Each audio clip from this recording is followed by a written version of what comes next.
Bonjour à tous, avec l'aide de Dieu, nous allons étudier le Rambam, le 13e chapitre des lois de Gzeila Va'aveda, du vol et de l'objet perdu. De manière plus précise, dans les 10 premiers chapitres, le Rambam, il a parlé des lois du vol, et après, à partir du 11e chapitre jusqu'au 18e chapitre, le Rambam nous parle des lois de l'objet perdu. Perek Shlosha Asar Alacha Aleph, Hamotze Aveda Shochayev Lachazira. Celui qui trouve un objet perdu, qu'il a le devoir de restituer cet objet. Chayav lehachizaleh, il a l'obligation d'annoncer qu'il a trouvé quelque chose et d'informer, de faire savoir au public, velomar, et de dire, Mishe avad lomin ploni, celui qui a perdu telle et telle espèce, un objet, son animal, ceci, etc., yavo v'yiten simanim, qui viennent, qui donnent des signes, comme on va parler dans la suite, donc des signes distinctifs, veillitol, et ils prennent sa perte, son objet perdu. Même si au moment où il a trouvé cet objet perdu, ça valait une puta, donc la plus petite somme d'argent qu'il peut y avoir, qui correspond à 0,022 grammes d'argent, donc une toute petite somme d'argent, on va dire 2 centimes, et donc il avait le devoir de la rendre, mais après Rouzda, après elle a perdu sa valeur, elle vaut même plus une puta. Quand quelqu'un il trouve quelque chose qui vaut moins qu'une puta, il n'a pas le devoir de restituer et de dire, de proclamer, etc., d'annoncer. Eh bien, malgré ça, on nous dit que si au moment qu'il a trouvé l'objet perdu, ça valait une puta, eh bien, chayav la'achizaleh, il a le devoir d'annoncer cet objet qu'il a trouvé. Il y avait une pierre élevée à l'extérieur de Yerushalayim, sur laquelle on annonçait tout celui qui avait perdu quelque chose, ou bien quelqu'un qui avait trouvé quelque chose, il allait là-bas, et comme ça, celui qui a trouvé, donc, il faisait partie des annonceurs, et celui qui a perdu, il donnait les signes, et il apprenait. Halachabet, Keitzad Machiz.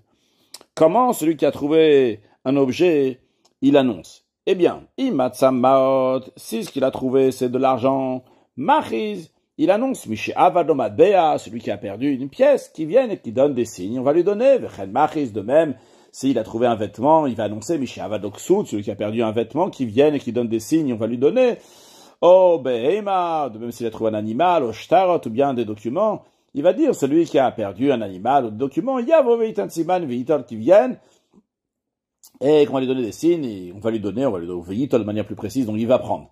Ve'eino Choshesh, alors on nous dit, celui qui annonce, il n'a pas de quoi craindre que vu qu'il a dit c'est quoi l'objet qu'il a trouvé. Par exemple, il dit j'ai trouvé un vêtement, j'ai trouvé ci et ça, etc. Donc l'autre il va dire ah tiens c'est un vêtement, donc je vais pouvoir le prendre. Non, pourquoi le vichet eino marzira? Parce que quoi qu'il arrive, l'annonceur, donc celui qui a trouvé l'objet perdu, il va pas lui donner achiyiten simani muvakim jusqu'à que celui qui a perdu l'objet, qui se dit le propriétaire, il va donner des signes.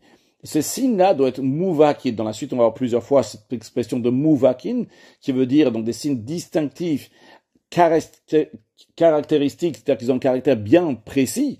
Donc c'est pas juste distinctif, c'est très précis. Et dans ces cas-là, donc il pourra lui rendre. Et ces signes-là qui sont distinctifs, ils ont un caractère particulier, il y a seulement le propriétaire qui le sait. Halacha Gimel, Baba la Veida, si celui qui a perdu, qui dit qu'il a perdu, Nathan Siman, il a donné des signes, mais ces signes-là, qui ne sont pas des signes distinctifs avec un caractère bien précis, El Marzirin, Lo, Achiyomar, Simani Muvakim, on ne va pas lui rendre cet objet perdu jusqu'à qu'il va donner des signes distinctifs précis. Ve Haramai, et l'imposteur, le menteur, Afalbi Shamar Simani Muvakim, même s'il vient, il donne des signes distinctifs précis, El Marzirin, Lo, on ne va pas lui rendre uniquement s'il va ramener des témoins que ça lui appartient, à ce moment-là on lui donnera. Pourquoi? Parce que Amrou Chachamim, les sages ils ont dit, voyons le verset qui parle de la perte. Il y a écrit là-bas, Vehaya imcha adrosh achicha. Cet objet perdu sera chez toi, le monsieur qui l'a trouvé, jusqu'à que ton frère va la réclamer. Mais un instant, il y a quelque chose qui ne va pas ici. Qu'est-ce que ça veut dire que ton frère va la réclamer? D'où ton frère il va savoir que tu as trouvé quelque chose? C'est uniquement si toi tu vas l'annoncer. Parce que celui qui l'a perdu, non plus, il ne sait pas qui est-ce qu'il a trouvé. Alors comment c'est possible de dire que celui qui a trouvé cet objet perdu, il va la rendre avant qu'on lui demande cet objet perdu? Alors, qu'est-ce que le verset vient nous dire? Il vient nous dire, jusqu'à que tu vas enquêter ton frère, imramayo imlo. Est-ce que c'est un imposteur ou pas? Si c'est un imposteur, tu vas pas lui rendre. Et si c'est pas un imposteur, à ce moment-là, tu vas lui rendre. Halakha dalet. Barishona, à l'origine, kol mishav dalo aveda, uba venatan simanea, quelqu'un qui a perdu quelque chose, et il vient, il donne les signes de cet objet perdu. Marzirim motalo, on lui restitue l'objet qu'il a perdu. Elle a imken à moins qu'il soit présumé que c'est un imposteur. Shirabu aramai, mais lorsqu'il a commencé à avoir beaucoup d'imposteurs, le tribunal institué, qu'on va dire à celui qui se dit le propriétaire de cet objet perdu, on va lui dire, have edim shenata ramai, ramène des témoins que tu n'es pas un menteur, vetol, et prends l'objet perdu. Mais tant que tu n'amènes pas des témoins que tu n'es pas un imposteur, eh bien, on te considère comme un imposteur, et on ne te rend pas, même si tu amènes des signes distinctifs. Halachahe. Hasimanim amuvakim, en ce qui concerne donc ces signes distinctifs, caractéristiques, somchim alem, on compte sur eux halachiquement, vedanin al piem, et on juge basé sur ces signes-là, bechol makom, dans tout endroit. Quand on dit dans tout endroit, c'est-à-dire non seulement dans les lois d'argent, mais aussi dans les lois des interdictions. Comme ça, c'est din Torah. Donc c'est la loi de la Torah. Le fait que la Torah, elle permet de rendre un objet perdu basé sur les signes distinctifs, on apprend de cela, que la Torah compte sur ces signes-là. C'est la raison pour laquelle que pas seulement lorsqu'il s'agit d'un objet perdu, donc qui est considéré uniquement de l'argent, on va rendre à celui qui donne les signes, mais même s'il s'agit, par exemple, de rendre un acte de divorce à une femme. On a trouvé un acte de divorce et on ne sait pas s'il appartient au mari ou bien il appartient à la femme, c'est-à-dire que le mari a déjà donné cet acte de divorce à la femme. Et la femme, elle vient, elle donne des simanim muvakim, des signes distinctifs caractéristiques qu'il y a sur ce guet, eh bien, on va faire confiance à cette femme-là que c'est bien elle qui a reçu le guet et ça lui appartient. Et donc, on la considère qu'elle est divorcée. Donc, ça, c'est pas dîner mamonot, c'est pas des lois qui sont liées avec l'argent. Ça, c'est des lois de isurim, des choses qui sont des interdictions. C'est assur ou moutar. Est-ce que cette femme, elle est permise de se marier avec tout le monde ou bien elle est interdite parce qu'elle est encore mariée à cette personne-là? Eh bien, si elle amène des signes, on lui fait confiance, elle est considérée qu'elle est divorcée. Vehamida, que ça soit la mesure, ou amishkal, ou le poids, ou aminyan, ou bien le compte. Donc, lorsque quelqu'un, il a perdu quelque chose, s'il vient, il dit la mesure, soit la longueur, la largeur, ou bien le poids de cet objet perdu, ou bien combien il y en avait, ou bien l'endroit où la perte a été perdue, il a perdu dans telle et telle rue, devant tel et tel immeuble, dans tel et tel quartier, ça lui donne des détails, où est-ce que cette perte-là, elle a été laissée, si mani muvakinen, c'est considéré des signes distinctifs caractéristiques. Halachavav, Baoushnaim. S'il y a deux personnes qui sont venues pour réclamer cet objet perdu, Zenatan Simane Aveda, l'un il a donné les signes de l'objet perdu, Vezenatan Simane Akemoshenatanacher, et le deuxième donne aussi exactement les mêmes signes distinctifs que le premier a donné. Alors qu'est-ce que doit faire celui qui a trouvé cet objet perdu? Réponse, Lo yitan lo lazeh velo lazeh. Il ne donnera ni à l'un ni à l'autre. Qu'est-ce qu'il va faire de cet objet? Il va le garder chez lui, jusqu'à que un des deux, il va avouer la chavero que ça appartient à son ami, Oya subshara benem, ou bien qu'ils vont faire un compromis entre eux. Maintenant, dans un cas, que Natana echad et asimanim. Un, il est venu, il a dit l'objet m'appartient, et voici les signes distinctifs. Ve'asheni, et le deuxième, il a fait mieux que ça. Evi edim, il a amené des témoins que cet objet perdu lui appartient. Par exemple, des témoins qui ont vu que l'objet est tombé de lui, ou bien que des témoins qui savent que cet objet lui appartient. Eh bien, dans ces cas-là, Yiten le Balaïdim, celui qui a trouvé l'objet perdu, va donner à celui qui a ramené des témoins. Parce que les témoins sont plus forts que des signes. Dans un cas maintenant que Zenatan Simanim, Zenatan Simanim Ve'edechad. L'un, il a donné les signes distinctifs, l'autre aussi, il a donné des signes distinctifs, mais l'autre, le deuxième, aussi, il a un témoin avec lui. Il n'a pas deux témoins, il a seulement un seul témoin. Eh bien, ce seul témoin-là, il est comme si qu'il n'était pas là, vu qu'on ne fait pas confiance à un témoin dans Din et Mamonot, Veyaniach. Et donc, celui qui a trouvé l'objet, il va laisser cet objet chez lui jusqu'à un des deux va avouer à l'autre, ou bien qu'ils vont faire un compromis entre eux. Halacha Zain. Matza simla vekayot seba. S'il a trouvé un vêtement, quelque chose de similaire à un manteau, vezev yeda Il y en a un qui amène des témoins du tissage. Donc ces témoins-là, ils attestent que ce manteau, ce vêtement a été tissé pour lui. Et donc c'est son vêtement à lui. Vezé, le deuxième. Il amène des témoins que ce vêtement-là, ce manteau, lui est tombé. Il va donner à celui qui a amené les témoins que ce vêtement-là, il est tombé de lui. Et non pas à celui qui a des témoins qu'on a tissé pour lui, parce que c'est très possible.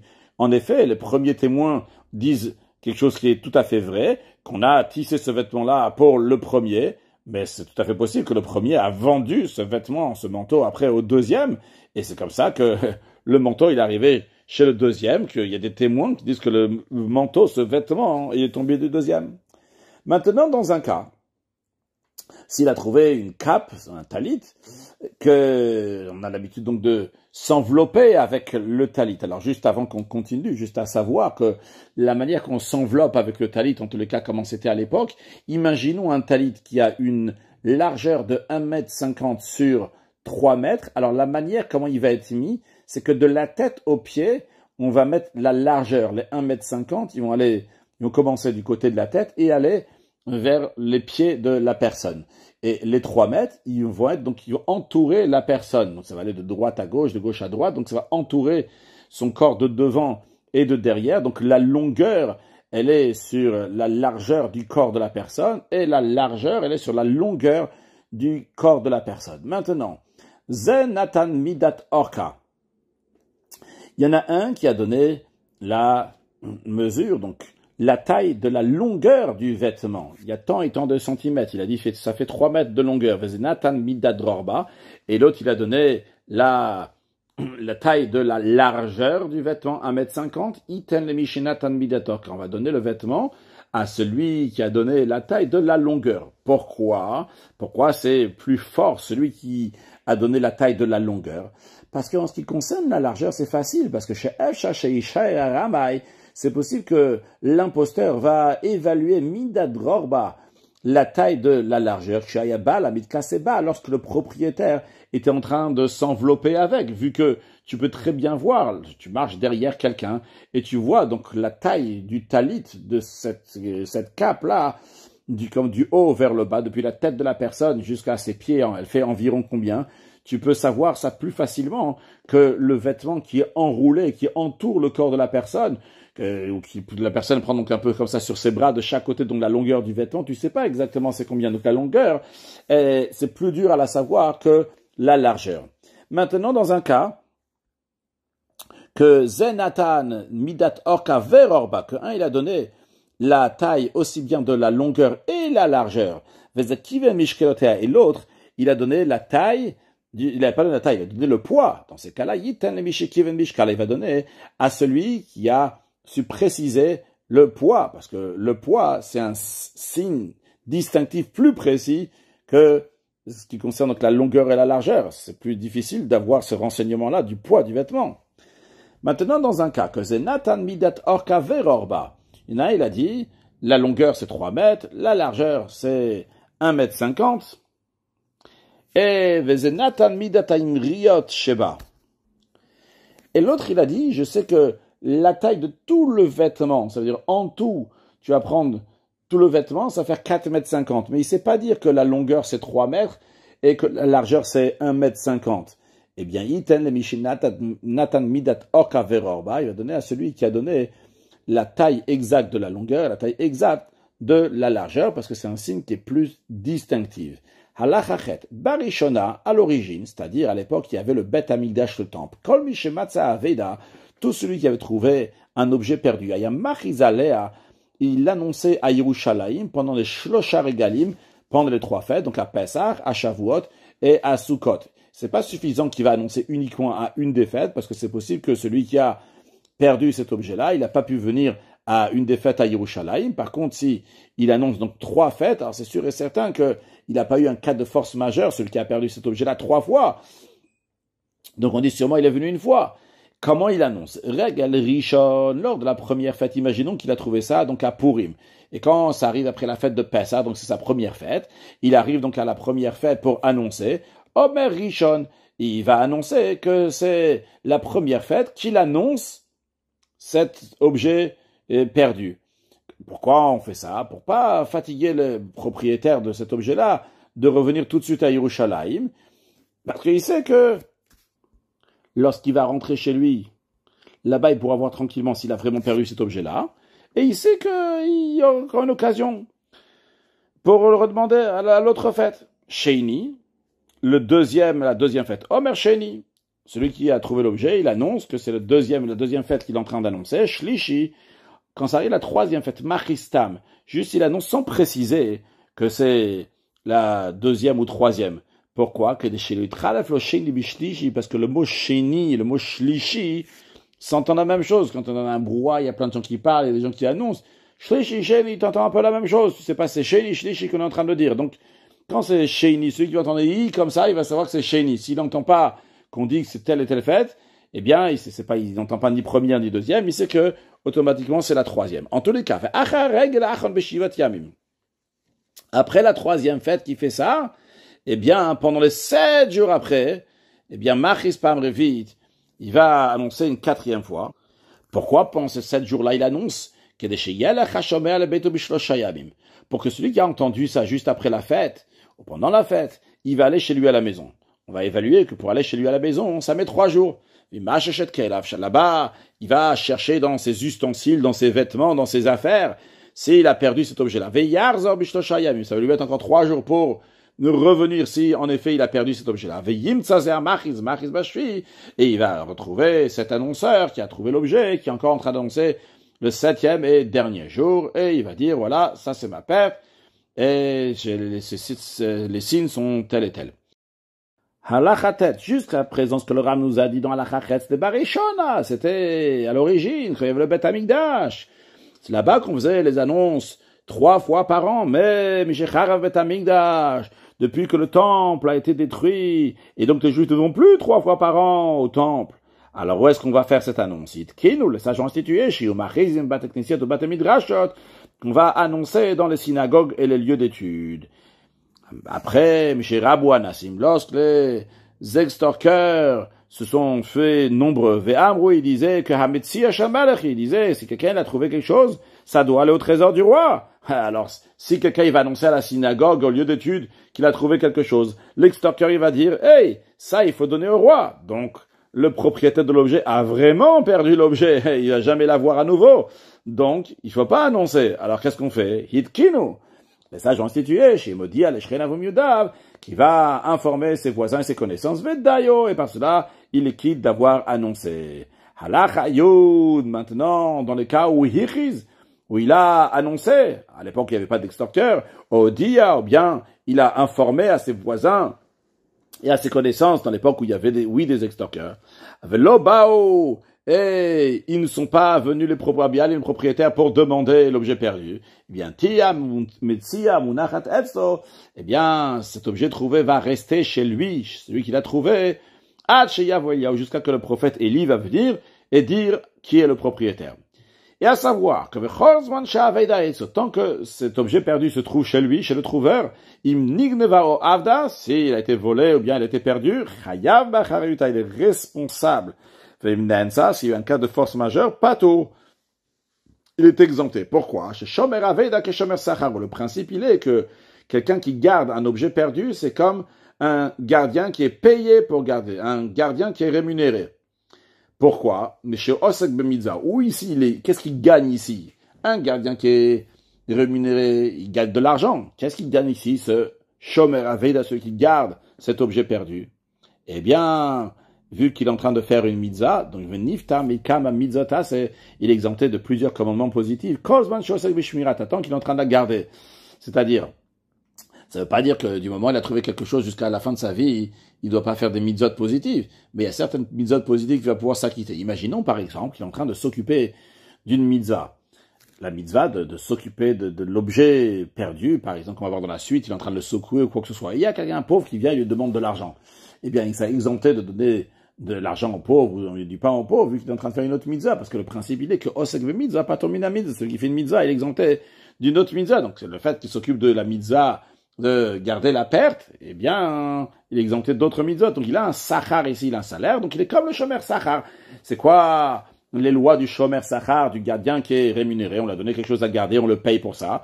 Eh bien, si c'est volé, il doit rembourser. Si c'était perdu, il doit rembourser. Par contre, s'il y a eu un cas de force majeure, par exemple, il y a eu de la foudre et ça a brûlé, là, il n'est pas responsable. Donc la même chose aussi pour ce shomer aveda, pour ceux qui gardent cet objet perdu.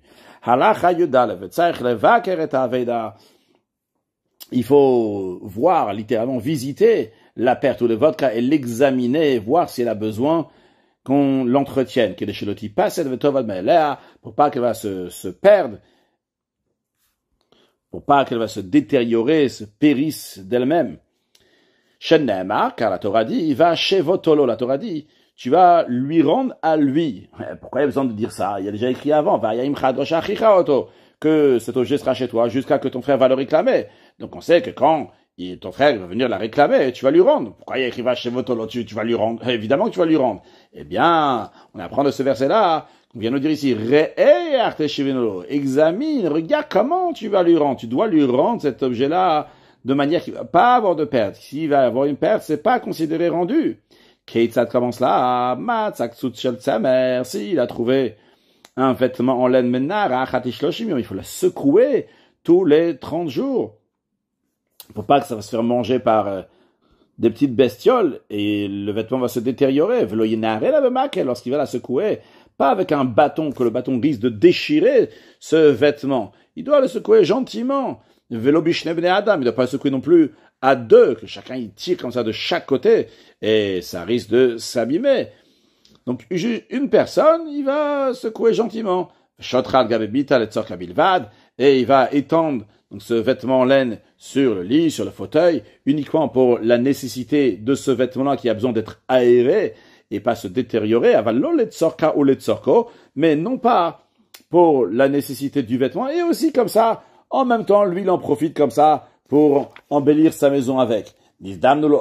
S'il a des invités qui sont venus chez lui, il ne faut pas qu'il va étendre ce beau vêtement devant eux, va filer le tzorka, même si c'est uniquement pour le vêtement, pour l'aérer, il a besoin de faire maintenant, il ne faut pas le faire pour Hashematigane, parce que peut-être ça va se voler par les invités qu'il a chez lui. Halacha Yudbet, Matzak le'etz, s'il a trouvé des ustensiles en bois, Bishtamesh baem, il doit s'en servir un peu, de manière suffisante, que des chez le Irak, pour pas qu'ils vont moisir, mais pas trop, parce qu'après ça les abîme. C'est des ustensiles en cuivre qu'il a trouvé, Mishtamesh baem, il s'en sert un peu pour pas qu'ils vont moisir, Bechamin, avec de l'eau chaude, même avec des choses qui sont chaudes, la plupart des raison avec des choses qui sont froides, va l'eau à l'idée à our, mais non pas en mettant des choses, en mettant en contact avec le feu, mais chez Mashrikam, parce que ça use ces ustensiles qui sont en cuivre. Klei Kesef, s'il a trouvé des ustensiles en argent, Mishtamesh ben betsonen, il s'en sert un peu pour pas qu'ils vont s'abîmer, moisir, avec du froid, uniquement dans des aliments qui sont froids, va l'eau bechamin, mais non pas avec du chaud, mais chez Mashrir, parce que ça noircit les ustensiles en argent. Matzah magrifot vekardumot, s'il a trouvé des sortes de raclettes, ou bien des haches, ishtamesh baem berach, il va s'en servir donc avec quelque chose qui est tendre, ça veut dire il va par exemple donner des coups avec la hache sur cette chose-là, donc il n'est pas trop dur, il va l'obekacher, pas quelque chose qui est dur, mais chez Mafritam, parce que il va les détériorer. Matzah le kes, s'il a trouvé des ustensiles en or, des ustensiles en verre, ou ksutchal pishtan, et un vêtement en lin, il ne va pas les toucher, jusqu'à que Eliyahu Navi va venir à dire à qui ça appartient, parce que ça, c'est pas des choses qui peuvent prendre de la rouille, se moisir, donc il n'y a pas besoin de s'en servir.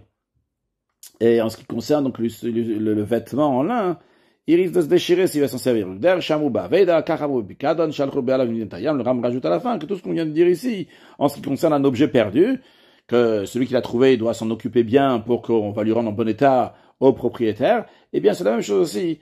Si on a donné un picadon, par exemple si Rouven il est parti en outre-mer, il a donné quelque chose à garder à Shimon, et il met du temps à revenir, eh bien Shimon il a le devoir de s'occuper de ce dépôt que Rouven lui a donné, de manière que il pourra lui rendre en bon état. Halacha Yud Gimel, Matzah Sfarim, s'il a trouvé des livres, Korebaim Achatish Loshim Yom, il va lire dans ces livres-là une fois tous les 30 jours pour aérer les livres. Veim eno yodea likod. Si celui qui a trouvé ce livre-là, il ne sait pas lire, eh bien, golelam, il va rouler ce livre-là qui est fait comme une sorte de Sefer Torah, comme une Megillah, sur un long parchemin, il le roule du début jusqu'à la fin. Kol shloshim yom, il doit faire ça dans tous les 30 jours. Ou le olam, lo yilmod ba'em lechatchila. Il doit jamais étudier quelque chose qu'il a jamais étudié, une nouvelle chose dans ce livre-là, parce qu'il risque de tirer le livre dans tous les sens, et parce qu'il a besoin de s'approfondir fortement, il va pas faire attention. Et le livre va s'abîmer. V'loïka pasha v'yishne, il doit pas non plus lire une fois un passage et le relire. V'loïka pasha v'yitar, il ne pas lire un passage et le traduire, parce que quand le livre il reste longtemps ouvert, il risque de s'abîmer. Il va pas ouvrir plus que 3 pages, c'est-à-dire quand nous avons un rouleau, il y a comme ça des pages qui sont rattachées ensemble, donc il n'a pas le droit d'en ouvrir plus que 3. Il ne faut pas qu'il y ait 2 personnes qui vont lire dans ce livre-là, donc chacun un autre sujet, parce que peut-être celui qui lit un sujet, il va tirer le livre de son côté, il lit un autre sujet, il va tirer de son côté à lui, et par cela, le livre va s'abîmer. Par contre, 2 personnes peuvent lire même sujet. Le Ram conclut en nous disant que il ne faut pas que 3 personnes vont lire dans un seul livre, même si c'est le même sujet qu'ils sont en train de lire, parce que quand il y a beaucoup de gens, le livre risque de s'abîmer. Maintenant, dans un cas comme Matzat Tfilin, ce qu'il a trouvé, c'est des Tfilin. Sham de même. Dans ce cas-là, il va évaluer la valeur de cette Tfilin. Donc, et il va les mettre, il va faire la mitzvah avec. Oui, il va les vendre à quelqu'un qui va garder de l'argent, donc à la place de des Tfilin. Pourquoi chez Davar Matsuyu Biyadakol? Parce que il n'a pas besoin de les Tfilin eux-mêmes. Parce que les Tfilin, c'est quelque chose, donc, tout le monde hache, il y a des scribes qui écrivent des tefilines, et les propriétaires n'ont pas besoin d'attendre qu'on va les retrouver, qu'on va écrire spécialement des tefilines pour eux. Donc lorsque le propriétaire de cette tefiline va venir dire « Ah, c'est moi qui ai perdu cette tefiline, c'est ça et ça le signe », eh bien on va lui donner l'argent et il va s'acheter des nouveaux tefilines. De plus, le Rav nous dit, en plus, Venasuyim la mitzvah bilvad, en plus c'est fait uniquement pour s'en servir pour la mitzvah. Donc celui qui l'a perdu, il n'a pas de différence s'il va prendre d'autres tefilines. Donc en général, on dit que sûrement il sera d'accord que celui qui a trouvé cette filine, il va les vendre, comme ça il n'y a pas besoin d'entretenir ou quoi que ce soit, et il va s'acheter de nouveaux tefilines une fois qu'on le retrouvera avec l'argent que celui qui a trouvé va lui donner. Si ce qu'il a trouvé, c'est quelque chose qui a de la vie, donc un animal. Un animal, il faut lui donner à manger pour pas qu'il meure. Alors, si cet animal-là, donc c'est un animal qui fait, c'est-à-dire qui peut travailler, produire quelque chose, et aussi il mange, dans ces cas-là, qui donne para, par exemple, une vache, vachamor ou un âne, dans ces cas-là, il va s'en occuper, entretenir cet animal-là 12 mois depuis le moment où il a trouvé, et il loue cet animal à d'autres personnes, comme ça ramène de l'argent, il prend l'argent qu'il a gagné en louant, donné en location cet animal, et il leur donne à manger. Non, si le salaire, les revenus, les bénéfices qui venaient de cet animal étaient plus que ce qu'il avait besoin de lui donner à manger. Par exemple, ce que l'animal avait ramené donc par semaine, c'est 100 €, il faut lui donner 50 € à manger. Alors les restes, les 50 € qu'il y a en plus, celui qui a trouvé l'animal doit les mettre de côté pour les rendre au propriétaire le jour où il va rencontrer le propriétaire. De même, s'il a trouvé des poules, il va vendre les œufs des poules et il va leur donner à manger. Donc tout ça, il doit faire pendant 12 mois. Après les 12 mois, on ne lui dit pas de s'occuper encore gratuitement. Qu'est-ce qu'il va y faire? Cham de même à lave. Il va évaluer l'argent de cet animal. Ça va lui appartenir à lui, à celui qui a trouvé, et aussi au propriétaire. Donc ils vont être associés. Donc ils vont être associés. C'est-à-dire que tous les gains vont appartenir aussi bien au propriétaire et aussi au trouveur. Comme les lois de quelqu'un qui a reçu un animal de son ami. C'est des lois qui sont dans les lois de Shutfin que le Rambam là-bas il explique que si Rouven il a donné à Shimon donc à un animal et il lui a dit donc, tu vas t'en occuper et après on va partager les gains. Donc ils pourront se partager les gains sous certaines conditions. Halachat Zain, Matza Agali Musiachim. Si il a trouvé des veaux et des petits ânes, des anons, qu'on dit. Shel Rei. Rei, c'est que mire, donc c'est que ils peuvent paître. Ils sont dans un endroit, donc il y a de quoi paître. Donc lui, ça va pas avoir besoin de donner beaucoup d'argent pour les nourrir. Il y a où paître. Dans ce cas-là, il va s'en occuper pendant 3 mois. Et les dépenses qu'il a dû avoir à faire, s'il en a à faire, eh bien, ça, il va prendre des propriétaires, qu'on verra dans la Chayutet. Maintenant, on veut Shalbria, et c'est des veaux, des anons qu'il a besoin, lui, de nourrir. Dans ces cas-là, Shloshim Yom, il les garde, il les entretient, il s'occupe d'eux uniquement 30 jours, parce que c'est beaucoup de dépenses. S'il va s'occuper plus que 30 jours, ils vont commencer à perdre beaucoup. Vas-y, s'il a trouvé des oies ou des coqs qui sont adultes, donc c'est-à-dire qu'ils se débrouillent pour aller manger dans les poubelles, il n'y a pas besoin d'aller chercher lui-même pour donner à manger.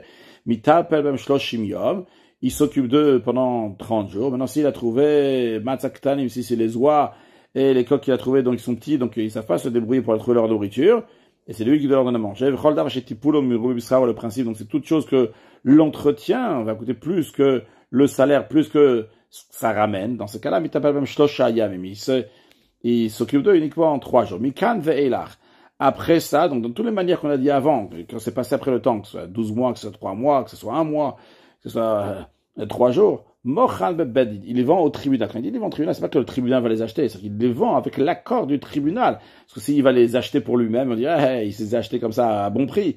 Donc il va au tribunal, le tribunal va dire ça vaut tant et tant, et donc il va les vendre à ce prix-là, et quand les propriétaires viendront, ils prendront l'argent.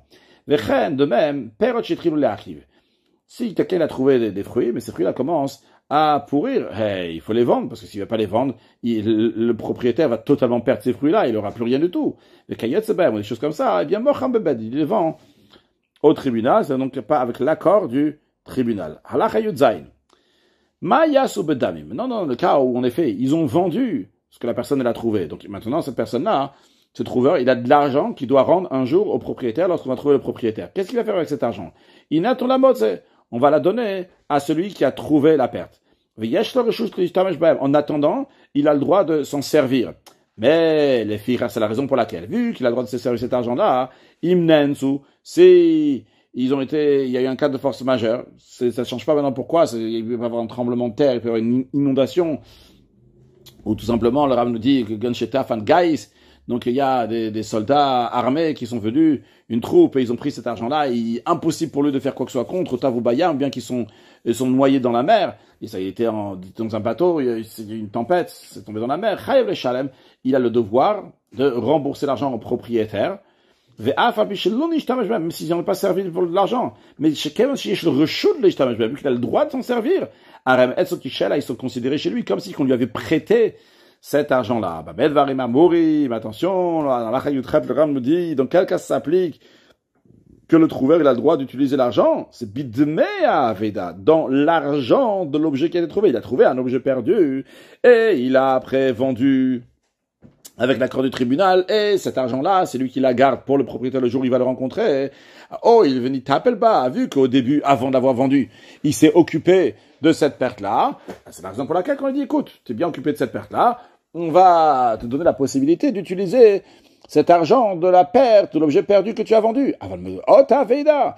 Mais c'est le Rouven, il a trouvé de l'argent qui est perdu. Il n'a pas trouvé un objet perdu. Il a trouvé de l'argent qui est perdu. Eh bien, Loïch Tameshbav, il n'a pas le droit de s'en servir. Les firas, c'est la raison pour laquelle, Imavdu Beones, s'ils ont été perdus, donc pas un cas de force majeure, Pator, il est exempté de rembourser chez Shomer Sachar. Parce que c'est un Shomer Sachar, que Moshe Ben nous a dit avant, il est rémunéré pour garder. Et donc, il est responsable s'il y a une perte et un vol, mais non pas s'il y a eu un cas de force majeure. Halacha Yutet, Kol Otamayam Shemitapel Baveda Kodem Shim Kirena Bebedin. Tous ces jours, on a dit qu'il doit s'occuper de cet animal, cette volatile, donc qui a été perdu, que lui il a trouvé, avant de l'avoir vendu au tribunal. Imer Hilam Michel aussi, lui, le trouveur, il a dû dépenser de son argent pour leur donner à manger. Eh bien, quand il va après rencontrer les propriétaires, Notelmina Be'alim, il va prendre l'argent des propriétaires. Veirael, le Ram dit, il me semble, Shonotel Beloshua, ça me semble logique, il ne va pas prendre en faisant un serment, pourquoi même Tikkun Olam, pour le bon ordre du monde. C'est-à-dire que si tu vas dire à quelqu'un qu'il doit jurer pour prendre ton argent, il va dire, écoute, je ne veux pas me casser la tête, que tu me donnes maintenant des tracas. Déjà, j'ai trouvé ça, j'en occupe, etc. En plus, tu veux que je vais jurer pour dire exactement ton et ton argent. Halachachaf, dans le même esprit, celui qui a trouvé un objet, eh bien, lo ishava, il va pas prêter serment. Pourquoi même tikkun olam aussi pour le bon ordre du monde? Chez Imatomer ishava, si tu vas dire, il doit jurer qu'il a trouvé exactement ça et pas plus, maniach hametsia vaola kedesh ishava, il va laisser la perte, il va dire, j'ai pas envie de jurer. C'est la raison pour laquelle, pour tikkun olam, pour le bon ordre du monde, il ne va pas faire de serment. Un philomatzakis, même s'il a trouvé une bourse d'argent, vetan balametsia, et le propriétaire de cette bourse-là, il a dit, il n'y avait pas seulement une seule bourse, il dit, il y en avait deux. C'est impossible de trouver l'un s'il n'y a pas l'autre. Ils sont rattachés les deux. Il est impossible de détacher. Eh bien, quand même, Arezelo Isha, quand même, il ne va pas jurer, comme on l'a dit, pour le bon ordre du monde. Conclure avec la botte de Chassidut. On a appris que quand quelqu'un est en train de faire une mitzvah, il n'a pas besoin de faire l'autre mitzvah. Il n'a pas tombé la mitzvah. Chassidut s'expliquait, c'est pas qu'il a perdu l'autre mitzvah, c'est que tout simplement tous les mitzvot qui sont rattachés l'une avec l'autre et se complètent comme le membre du corps. Donc quand quelqu'un est occupé avec une, eh bien automatiquement il est exempté de l'autre parce que tous les mitzvot sont rattachés les unes aux autres. Mashiach na, ou une excellente journée.